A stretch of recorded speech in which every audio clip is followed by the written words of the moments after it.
Halo Sobat Investor, kembali lagi berjumpa di program The Editorial yang akan membahas tajuk utama pemberitaan yang tersaji di idxchannel.com dan IDX TV bersama saya, M. Faizal, redaktur pelaksana idxchannel.com.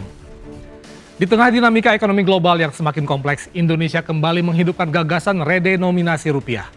Wacana ini sebagai langkah strategis untuk memperkuat fondasi moneter nasional.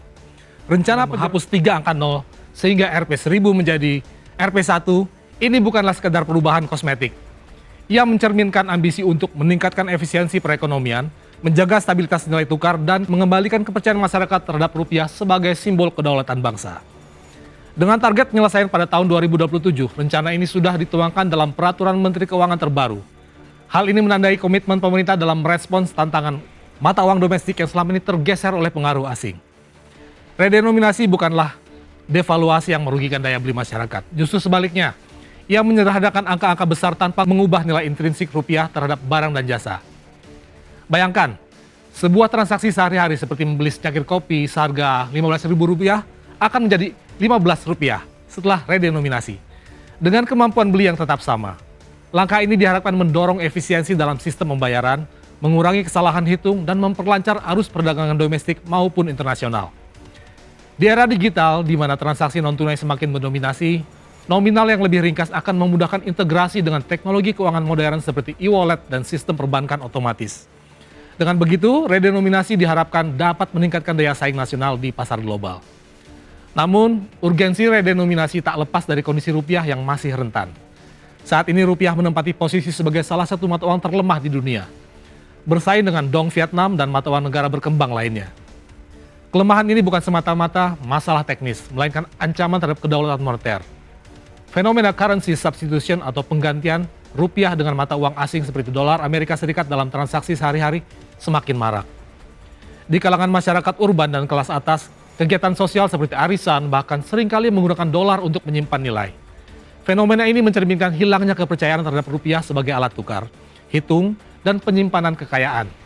Hal ini tidak hanya menggerus identitas nasional, tetapi juga melemahkan aktivitas kebijakan moneter bank sentral.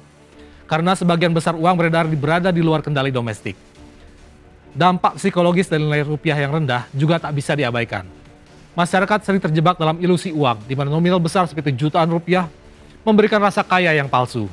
Padahal, daya beli relatif rendah dibandingkan mata uang kuat seperti dolar Amerika Serikat atau euro. Redenominasi diharapkan menghilangkan ilusi ini, mendorong pandangan ekonomi yang lebih rasional dan realistis. Dengan nominal yang lebih sederhana, rupiah akan terlihat lebih kredibel di mata internasional, mengurangi ketergantungan pada mata uang asing dan memperkuat peran rupiah dalam perekonomian domestik.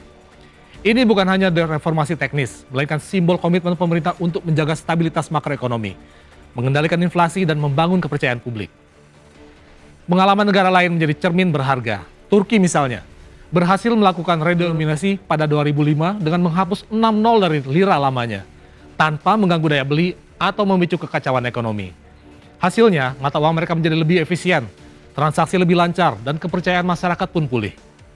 Indonesia bisa meniru pendekatan ini, yakni dengan menghapus 3 nol untuk menyesuaikan dengan kondisi lokal. Tentu saja, prosesnya harus dilakukan secara hati-hati dan terencana. Seperti yang ditegaskan oleh Bank Indonesia selaku Bank Sentral. Koordinasi antar pemerintah, legislatif, dan lembaga keuangan menjadi kunci dengan mempertimbangkan stabilitas politik, ekonomi, dan sosial.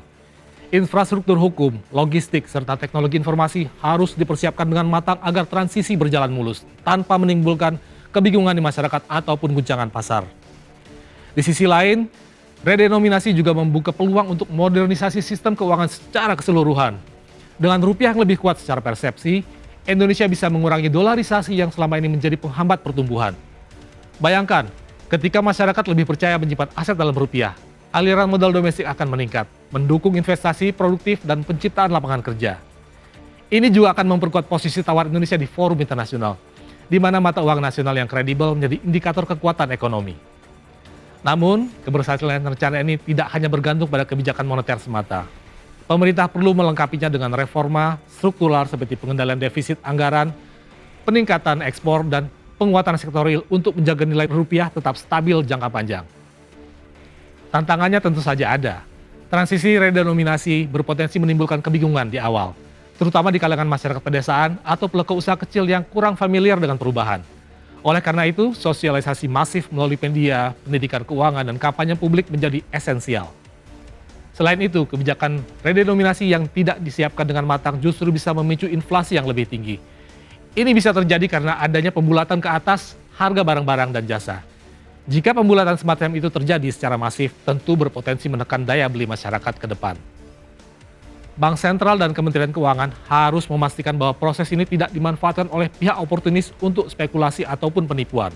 Selain itu, timing pelaksanaan juga harus tepat, menghindari periode ketidakpastian global seperti gejolak perang dagang atau pandemi yang bisa memperburuk volatilitas rupiah. Pada akhirnya, redenominasi rupiah bukan sekedar penyederhanaan angka, melainkan manifesto kebangkitan ekonomi nasional. Ia menjadi momentum untuk mengembalikan rupiah ke pangkuan rakyat, memperkuat identitas bangsa di tengah arus globalisasi yang tidak terelakkan. Dengan persiapan yang matang dan dukungan lintas sektor, kebijakan ini bisa menjadi katalisator pertumbuhan yang berkelanjutan. Langkah ini bisa saja membawa Indonesia menuju era di mana rupiah tak lagi dipandang sebelah mata, melainkan sebagai pilar kekuatan ekonomi Asia Tenggara. Namun, optimisme terhadap wacana ini tetap harus disertai dengan kewaspadaan, demi masa depan yang lebih stabil dan mandiri. Demikian program editorial edisi kali ini, saya Aim Faizal pamit undur diri. Pantau terus berita ekonomi, bisnis, dan pasar modal hanya di IDX Channel TV, idxchannel.com, dan media sosial IDX Channel. Sampai jumpa.